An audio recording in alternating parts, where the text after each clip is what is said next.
রাজধানীর তেলের পাম্পগুলোতে আজও যানবাহনের লম্বা লাইন। দীর্ঘক্ষণ অপেক্ষার পর মিলছে সরকারের বেঁধে দেওয়া জ্বালানি। রেশনিং পদ্ধতিতে তেল পাওয়ার অনেকেই ক্ষুব্ধ, বলছেন অপ্রতুল তেল দিয়ে দিনের প্রয়োজন মিটছে না তাদের। রয়েছে পাম্প বন্ধের অভিযোগও। কর্তৃপক্ষ বলছেন দেশের তেলের কোনো সংকট নেই, অতি উৎসাহী হয়ে কৃত্রিম সংকট সৃষ্টি করেছেন যানবাহন সংশ্লিষ্টরা। এস.এম. আরিফের রিপোর্ট।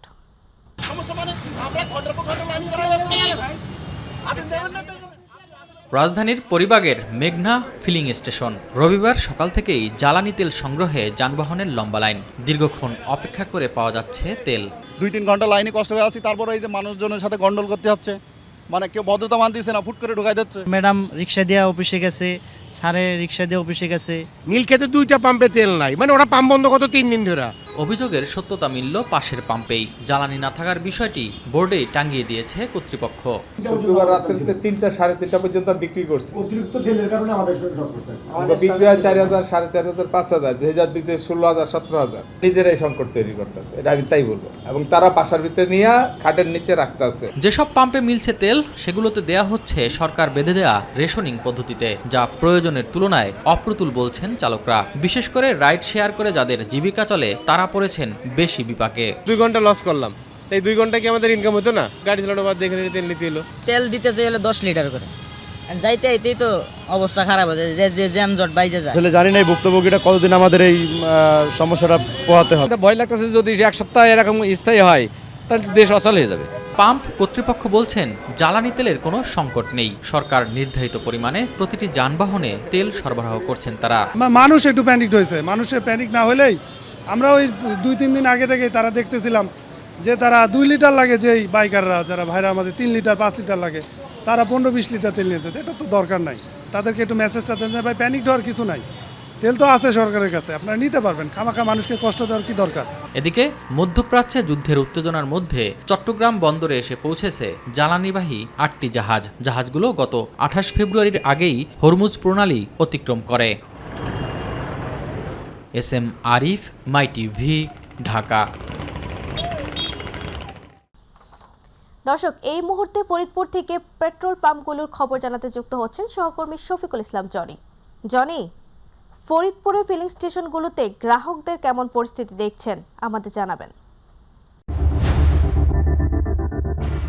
তাবাসসুম, আপনি জানেন যে মধ্যপ্রাচ্যের যে যুদ্ধের যে বৈশ্বিক যে যুদ্ধের কারণে কিন্তু এক ধরনের তেল সংকট দেখা দিয়েছে দেশের বিভিন্ন অঞ্চলে। বিশেষ করে ইরানের যে হরমুজ প্রণালীর যে তেল চলাচল বন্ধ হয়ে যাওয়ার কারণে কিন্তু এই সংকটটি দেখা দিয়েছে। তবে এই প্রভাবটি কিন্তু পড়েছে বাংলাদেশেও। আমরা গত কয়েকদিন ধরে যেটি দেখেছি যে বাংলাদেশের বিভিন্ন যে তেল পাম্পগুলো রয়েছে, পেট্রোল পাম্পগুলো রয়েছে, সেখানে কিন্তু তেল সরবরাহ কিন্তু সীমিত করা হয়েছে। আমরা যেটি দেখেছি যে এখানে প্রত্যেকটি তেল পাম্পে কিন্তু এক একটি মোটর সাইকেলে সর্বোচ্চ 2 লিটার করে কিন্তু তেল দেওয়া হচ্ছে। এছাড়াও কিন্তু আমরা অন্যান্য যে যানবাহনগুলো রয়েছে সেই যানবাহনগুলোতেও কিন্তু ঠিক একইভাবেই অতিরিক্ত তেল দেওয়া হচ্ছে না। তবে আমরা যেই সমস্যাটি এখানে দেখছি, বিশেষ করে এই অঞ্চলটি কিন্তু কৃষি প্রধান এলাকায় ফরিদপুরে। আমরা যেটি জানি যে আমরা সকাল থেকে বিভিন্ন তেল পাম্পে দেখছি যে প্রয়োজন থেকে অপ্রয়োজনীয় যে তেলগুলো রয়েছে, মানে প্রয়োজনের অতিরিক্ত যে তেলগুলো রয়েছে, অগ্রিম কিছু তেল নেওয়ার জন্য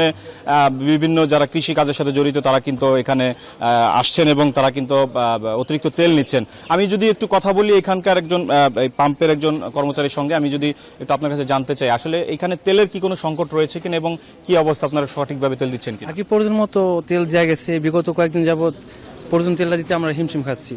ডিপো থেকে তেল কম আসতেছে, কম দিতেছে, এই কারণে সরকারভাবে যে নির্দেশনা দিচ্ছে ওইভাবে আমরা কম করে মোটরসাইকেল 2 লিটার, তারপরে প্রাইভেট গাড়ি 5 লিটার, এভাবে কম যে নির্দেশনা দিচ্ছে ওইভাবে আমরা তেল দিতেছি।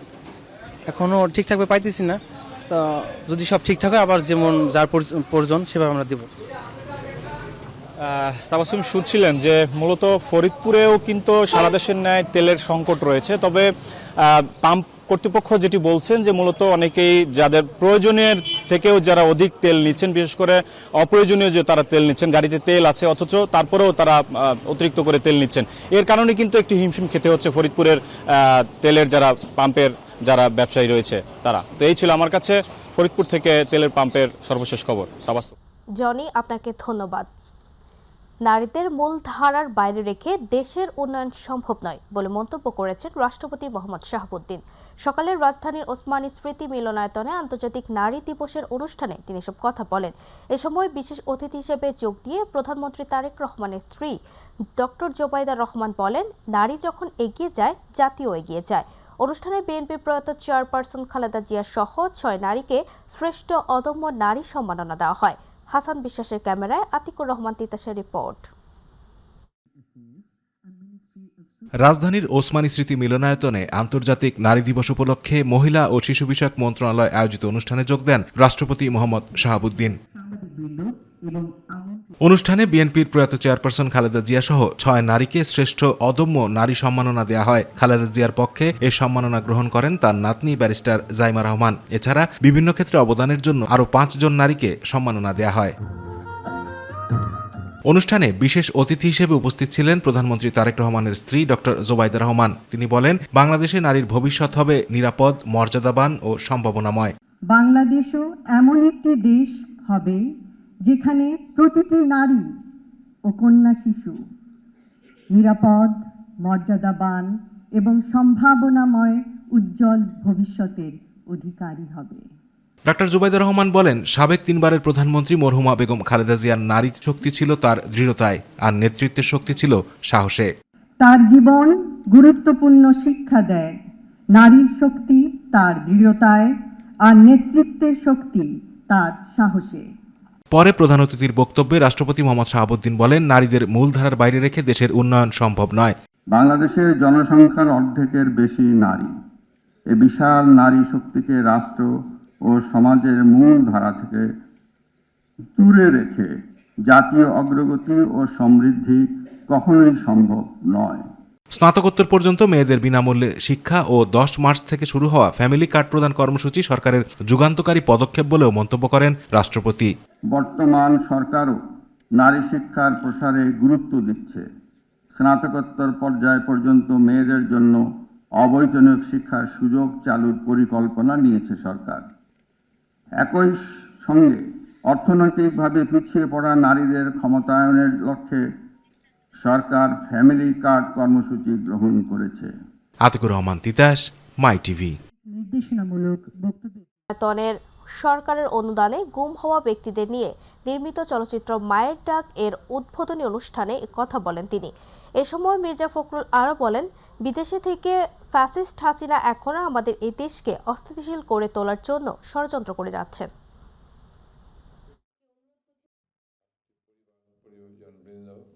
প্রত্যেকটি পরিবার অনেক কষ্ট করেছে, করছে, এখনো তাদের ছেলে মেয়েদের ভবিষ্যৎ অনিশ্চিত। আমরা বিভিন্ন জায়গায় বিভিন্ন ভাতা দিচ্ছি, অথচ এই পরিবারগুলোকে, তাদের সন্তানগুলোকে মানুষ করবার জন্যে, বেঁচে থাকবার জন্যে, ভালোভাবে একটু জীবন যাপন করবার জন্যে আমরা এখন পর্যন্ত কিন্তু কোনো উদ্যোগ গ্রহণ করিনি। আমি আজকে আপনাদের সামনে বলছি যে আমি ফিরে গিয়েই আমি মাননীয় প্রধানমন্ত্রীর কাছে একটা চিঠি লিখব যে আমাদের এই পরিবারগুলোকে সরকারের তরফ থেকে ভাতা দেওয়াটা অত্যন্ত জরুরি তাদের ভবিষ্যৎ। বর্তমান সংসদ হবে প্রাণবন্ত, বিরোধী দলকে সকল বিষয়ে কথা বলার সুযোগ দেওয়া হবে। আশুলিয়ায় অবস্থিত জাতীয় স্মৃতিসৌধে বীর শহীদদের প্রতি ফুল দিয়ে শ্রদ্ধা নিবেদন শেষে গণমাধ্যম কর্মীদের এসব কথা বলেন জাতীয় সংসদের নবনির্বাচিত চিফ হুইপ। সকালে জাতীয় সংসদের চিফ হুইপ নুরুল ইসলামের নেতৃত্বে হুইপরা জাতীয় স্মৃতিসৌধে বীর শহীদদের প্রতি ফুল দিয়ে শ্রদ্ধা নিবেদন করেন। পরে চিফ হুইপ বলেন, সংসদকে কার্যকর করার সকল প্রস্তুতি আছে। প্রধানমন্ত্রী তারেক রহমানের নেতৃত্বে সেই কাজ চলছে। সরকার চায় সকল বিষয় সংসদে বিতর্ক হোক এবং বিরোধী দল সেই বিতর্ক করুক।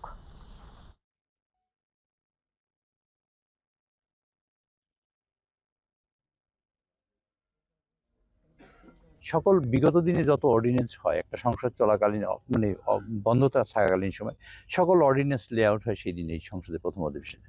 তা আমাদের 133টা অর্ডিন্যান্স আছে, আমরা এটা লেআউট করবো, সেখানে আমরা করব, টেবিলড হবে, এবং সেটা হওয়ার পরে তারপরে সেগুলো আমাদের একটা বাধ্যবাধকতা আছে সংবিধানের 93 অনুচ্ছেদ অনুযায়ী আমাদের 30 দিনের মধ্যে তা বাস্তবায়ন করতে হবে, এবং সেটা যেটা আমরা পাশ করবো সেটা পাশ করতে হবে, যেটা ইনফ্রাকচুয়াস হয়ে যাবে সেটা বাতিল হয়ে যাবে, ল্যাপস হয়ে যাবে।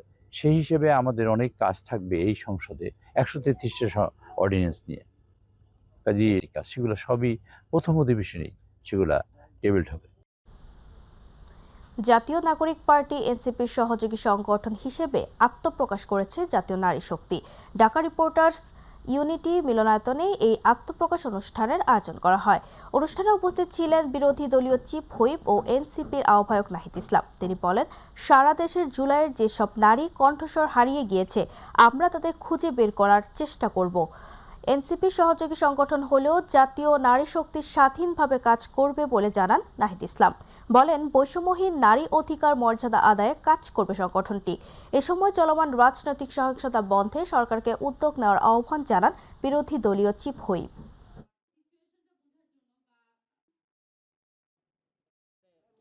অতি শীঘ্রই পূর্ণাঙ্গ কমিটি করবেন এবং নারী শক্তির যে ঘোষণাপত্র এবং লক্ষ্য উদ্দেশ্য সেই গঠনতন্ত্র সেটা প্রণয়নে ওনারা কাজ করবেন এবং সারা দেশের নারীদেরকে সংগঠিত রাখবেন।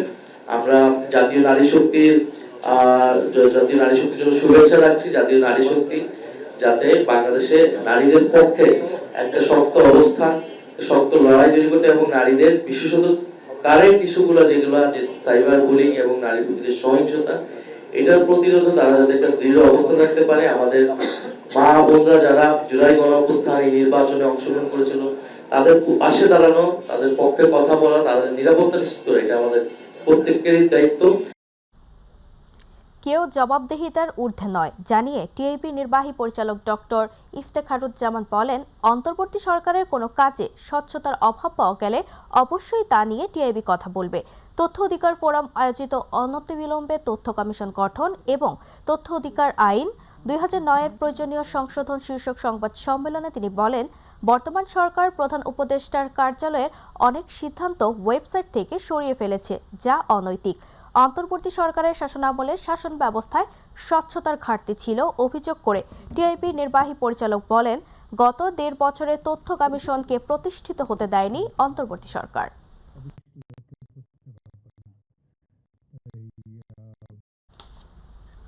বহুল আলোচিত তত্ত্বাবধায়ক সরকার ব্যবস্থা বাতিল সহ সংবিধানের ৫৫ সংশোধনীতে আনা কয়েকটি ধারা অবৈধ ঘোষণা করে হাইকোর্টের রায়ের বিরুদ্ধে আপিলের শুনানি আজ আপিল বিভাগে অনুষ্ঠিত হবে। প্রধান বিচারপতি নেতৃত্বাধীন বেঞ্চে এই শুনানি হবে। এর আগে 2025 সালের 11 ডিসেম্বর তৎকালীন প্রধান বিচারপতি ডক্টর সৈয়দ রেফাত আহমেদের নেতৃত্বে 6 বিচারপতির আপিল বেঞ্চ মামলাটির শুনানি ত্রয়োদশ জাতীয় সংসদ নির্বাচনের পর অনুষ্ঠিত হবে মর্মে মুলতবি করেছিলেন। এর আগে 2024 সালের 17 ডিসেম্বর হাইকোর্ট তত্ত্বাবধায়ক সরকার ব্যবস্থা বাতিল সহ ৫৫ সংশোধনীর কয়েকটি ধারা সংবিধানের সঙ্গে সাংঘর্ষিক ও অবৈধ ঘোষণা করেন। সেই সঙ্গে সংবিধানে গণভোটের বিধান পুনর্বহাল করেন।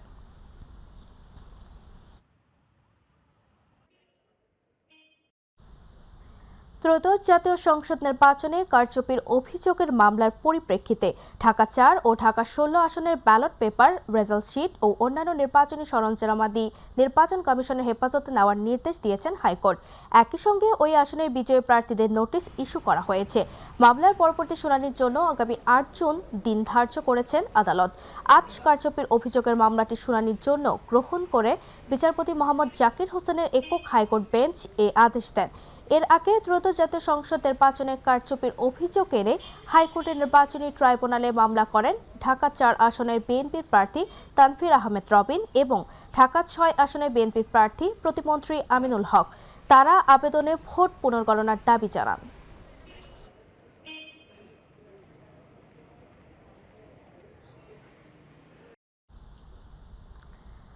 আওয়ামী শাসন আমলে র্যাবের টিএফআই সেলে গুম নির্যাতনের মামলায় জবানবন্দি দেওয়া গুমের শিকার ব্যারিস্টার আরমানের জেরা শুরু হয়েছে আজ।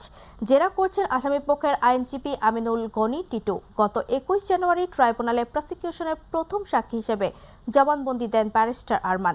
সেদিন নিজের গুম জীবনের আদ্যোপান্ত ও বিস্তারিত তথ্য তিনি আদালতে তুলে ধরেন। জানান 2016 সালের 9 আগস্ট রাতে তাকে বাসা থেকে আইনশৃঙ্খলা বাহিনীর পরিচয়ে অপহরণ করা হয়। টিএফআই সেলে গুমের দায়ে গত বছরের 22 ডিসেম্বর মানবতা বিরোধী অপরাধের মামলায় 5টি অভিযোগ গঠন করা হয়।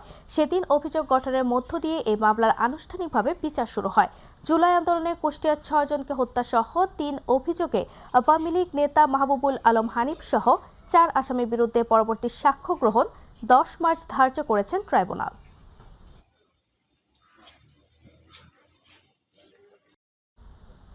দর্শক, ঈদকে সামনে রেখে বিপণী বিতানগুলোতে বাড়ছে ক্রেতা সমাগম। দর্শক, এই মুহূর্তে ধানমন্ডি থেকে যুক্ত হচ্ছেন সহকর্মী সাদিয়া মৌ। ঈদ উপলক্ষে কেনাকাটার কেমন চিত্র দেখছেন আমাদের জানাবেন।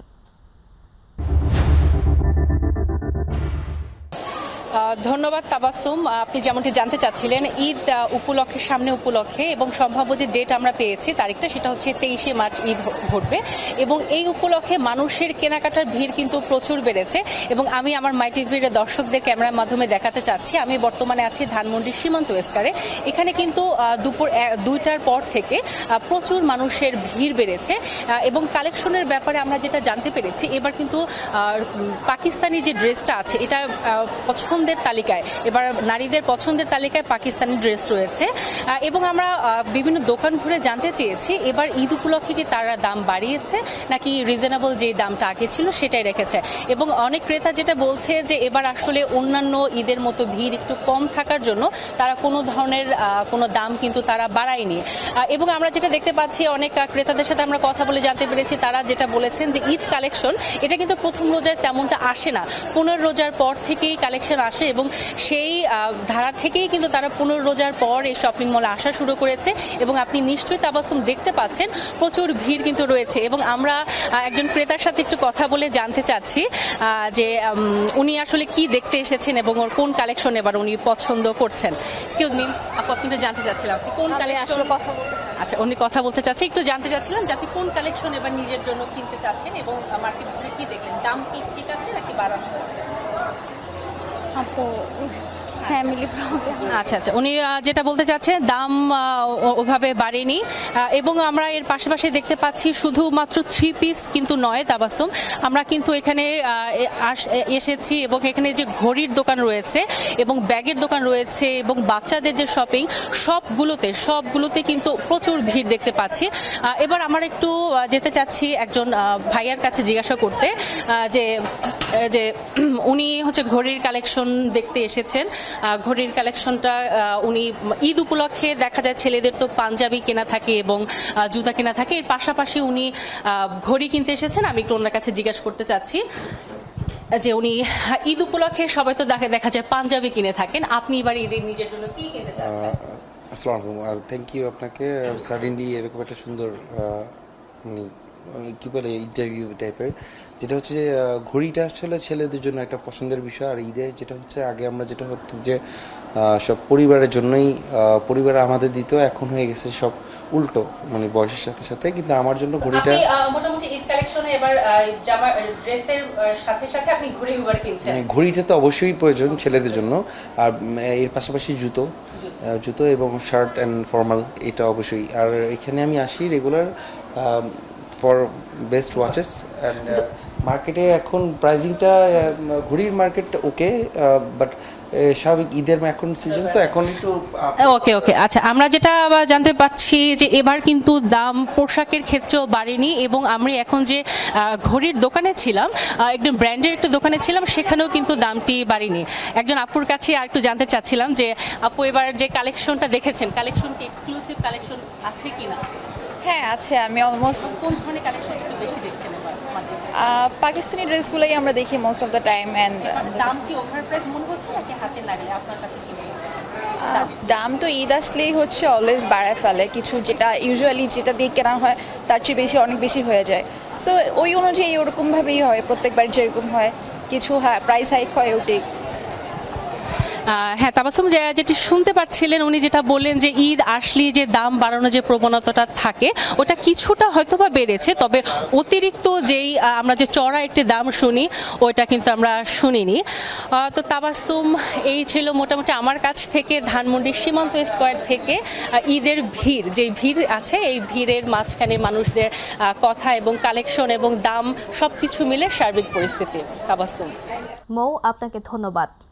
দর্শক, ধানমন্ডি থেকে ঈদ উপলক্ষে কেনাকাটার সবশেষ তথ্য জানাচ্ছিলেন আমাদের সহকর্মী সাদিয়া মৌ। জ্বালানির সংকট মাথায় রেখে কৃচ্ছতা সাধনের উদ্দেশ্যে এবার ২৬ মার্চে দেশব্যাপী কোনো আলোকসজ্জা করা যাবে না বলে জানিয়েছেন স্বরাষ্ট্রমন্ত্রী সালাউদ্দিন আহমদ। স্বরাষ্ট্র মন্ত্রণালয়ের সভাকক্ষে আইন শৃঙ্খলা সংক্রান্ত কমিটির বৈঠক শেষে সাংবাদিকদের এ কথা বলেন তিনি।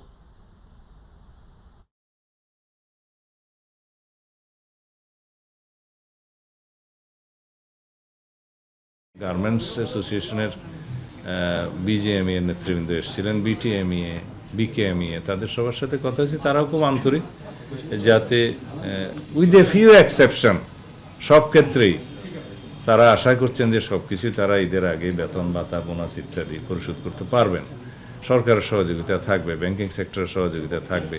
যাদের রাজনৈতিক কার্যক্রম বিধিনিষেধ আছে সন্ত্রাস বিরোধী আইনের অধীনে, তারা বিভিন্ন সময় বিভিন্ন রাজনৈতিক কর্মসূচি পালনের জন্য ঘোষণা দিয়ে থাকে, তবে দৃশ্যমান কিছু তো দেখি না।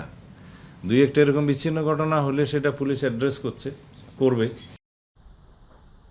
পবিত্র ঈদ উল ফিতরকে সামনে রেখে জমে উঠেছে নারায়ণগঞ্জের রূপগঞ্জ উপজেলার ঐতিহ্যবাহী চাকসেমাই পল্লী।